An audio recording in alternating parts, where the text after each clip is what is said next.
Учурда кырдаал оор болуп калууда. Бүгүн эртең менен саат 6-да башталган атышуу кечке чейин жүрүп азыр дагы улантылууда. Атышуудагы чоң техникалар менен жана чоң калибрдеги орудиялар менен атышуу болуп жатат.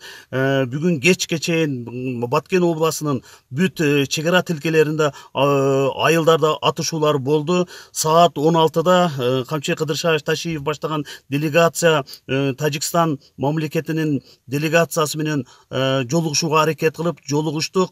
Жолугушууда биринчи кезекте атышууну токтотуу жана бүт келген күч структураларды жана оор техникаларды артка кайтарышыбыз керек деген сүйлөшүүлөр болуп чечим кабыл алдык. Бирок бул чечим эч кандай натыйжа берген жок. Атышуу улантылып кетти. Азыркы учурда биргеликте штаб түзүлгөн. Биз азыр чек арада турабыз. Бирок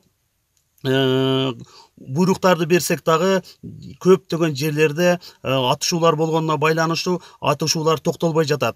Лейлек району боюнча бүгүн элдерди эвакуациялап ошол кооптуу жерлерге алып чыктык. Жаракат алган оорулуу адамдарды Бишкекке тик учак менен жибере алдык. Баткен району боюнча бүгүн мен Фергана областынын губернатору менен сүйлөшүп, Сох анклавы аркылуу жеңилдетилген тартипте документтери жок болсо дагы өткөрүү боюнча сүйлөшүп, көптөгөн элдерди биз Сох аркылуу өткөрүп, кадамжай ошко ары жибере алдык.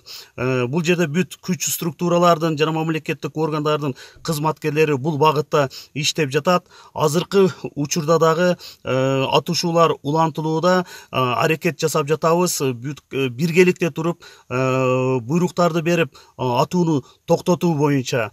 Азыр биз чек арадабыз. Азыр кеч кирди. Биз тарапта светтер өчүп, светтер жок. Байланыш дагы оор болуп жатат.